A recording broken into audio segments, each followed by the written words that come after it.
محرم کے دنوں میں ایک اور ہمارے یہاں بہت بڑا مسئلہ ہے، اللہ ہم سب کی حفاظت فرمائے، وہ ہے نکاح کا مسئلہ، کہ لوگ عموماً محرم کے دنوں میں نکاح کرنا جرم سمجھتے ہیں اور نکاح کرنا حرام سمجھتے ہیں۔ نکاح کے بارے میں بنیاد سمجھ لیں تو پھر ساری باتیں آسان ہیں۔ حضور اکرم صلی اللہ علیہ وسلم نے فرمایا ان نکاح من سنتی، کہ نکاح میری سنت ہے، یہ روایت صحیح مسلم کے اندر موجود ہے۔ اللہ کے نبی کا ارشاد ہے کہ نکاح میری سنت ہے۔ اللہ کے نبی کی سنت عبادت ہوتی ہے، اور عبادت تو ہر مہینے میں ہو سکتی ہے، رمضان میں بھی ہے، محرم میں بھی ہے۔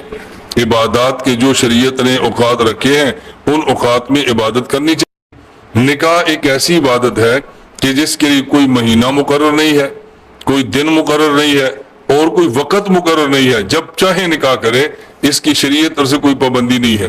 تو نکاح اللہ کے پیغمبر کی سنت ہے، لہٰذا نکاح کے معاملے میں یہ الجھن اپنے دماغ سے جھٹک دیں کہ محرم میں نکاح کرنا جرم ہے۔ تو رسول اللہ صلی اللہ علیہ وسلم نے جو سب سے پہلا نکاح کیا ہے حضرت خدیجہ رضی اللہ تعالی عنہا سے، اس کے بارے میں روایت میں ہے تزوج محمد صلی اللہ علیہ وسلم خدیجہ یوم عاشوراء تاریخ الخمیس، اللہ کے نبی نے سب سے پہلا نکاح حضرت خدیجہ سے محرم کے اندر کیا ہے، اور 10 محرم کو کیا ہے۔ تو نبی پاک صلی اللہ علیہ وسلم کا اپنا پہلا نکاح 10 محرم کو ہے۔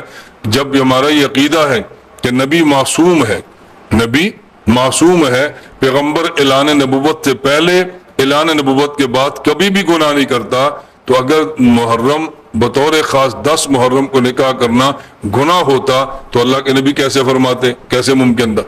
اس لیے 10 محرم کو جب حضور نے نکاح فرمایا ہے، اس بات کی علامت ہے کہ یہ گناہ نہیں ہے۔ یہ میں نے بات اس لیے کی ہے کہ کوئی بندہ آپ کو دھوکہ نہ دے کہ جی اللہ کے نبی صلی اللہ علیہ وسلم نے 10 محرم کو نکاح کیا ہے، تو اس وقت تو ابھی آپ نے نبوت کا اعلان نہیں کیا تھا، ابھی شریعت آئی نہیں تھی، یہ شریعت کے نزول کے پہلے کی باتیں ہیں۔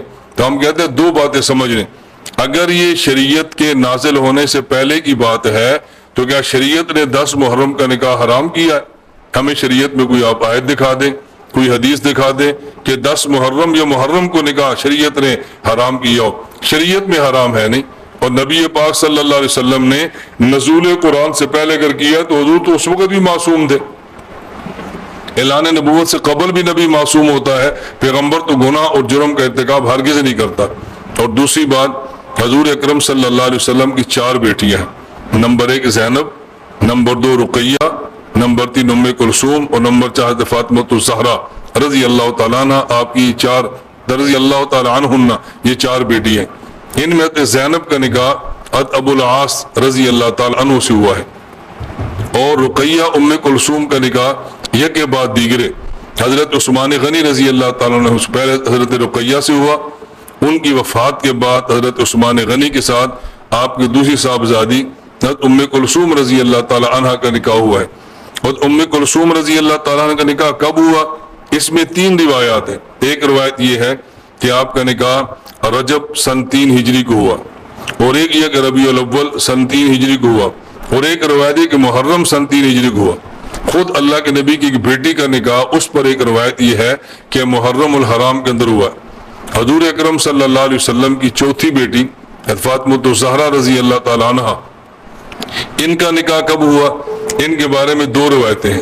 ایک روایت یہ ہے کہ ان کا نکاح رجب سن 2 ہجری میں ہے، اور ایک یہ کہ محرم سن 2 ہجری میں ہے۔ تو خود حضرت زہرا رضی اللہ عنہ کے نکاح کی ایک روایت موجود ہے کہ محرم کے اندر ہے۔ حضرت علی المرتضیٰ رضی اللہ عنہ کا نکاح ایک روایت کے مطابق محرم میں ہے۔ تو محرم میں نکاح اگر جرم ہوتا تو یہ نکاح کیوں ہوتے؟ پھر حضرت حسین رضی اللہ عنہ کے بھتیجے حضرت قاسم کا نکاح یہ بھی محرم کے اندر ہوا ہے۔ خود نبوت کا نکاح ایک روایت کے مطابق آپ کی بیٹی کا نکاح، اور حضرت حسین کے بھتیجے قاسم کا نکاح یہ محرم کے اندر ہے۔ اگر یہ محرم میں نکاح حرام ہوتا تو کم از کم یہ لوگ ان دنوں میں نکاح نہ کرتے۔ اور اس پر ایک بہت عجیب سی دلیل پیش کی جاتی ہے 10 محرم کو نکاح سے روکنے کی، کہ جی 10 محرم کو حضرت حسین رضی اللہ عنہ شہید ہوئے ہیں، اور محرم کے مہینے میں حضور پاک کا ایک خاندان بہت بڑی تعداد میں شہید ہوا، حضرت حسین شہید ہوئے ہیں، تو محرم میں نکاح نہ کریں۔ سوال یہ ہے، ایک طرف حضرت حسین ہے، ایک طرف حضرت علی رضی اللہ تعالیٰ عنہ ہے۔ حضرت علی باپ ہیں، حسین بیٹے ہیں، حضرت علی خلیفہ 4 چوتھے نمبر کے ہیں، حسین بعد کے ہیں۔ خود حضرت علی رضی اللہ تعالیٰ عنہ کی جو شہادت ہے وہ 21 رمضان سن 40 ہجری میں ہے، لیکن کوئی بندہ بھی نہیں کہتا کہ رمضان میں نکاح کرنا حرام ہے۔ تو اگر حضرت حسین کی شہادت کی وجہ سے محرم میں نکاح حرام ہے تو حضرت علی کی شہادت کی وجہ سے پھر رمضان میں بھی حرام کہنا چاہیے۔ رمضان میں حرام کوئی بھی نہیں کہتا اور محرم میں سب حرام، بہت سارے لوگ حرام کہہ رہے ہیں۔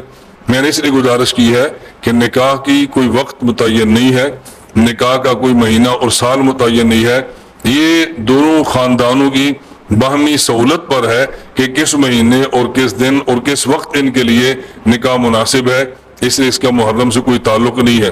اللہ تعالی ہم سب کو یہ بات سمجھنے کی توفیق عطا فرمائے اور اللہ ہمیں شریعت کے مطابق اپنی پوری زندگی عمل کرنے کی توفیق عطا فرمائے۔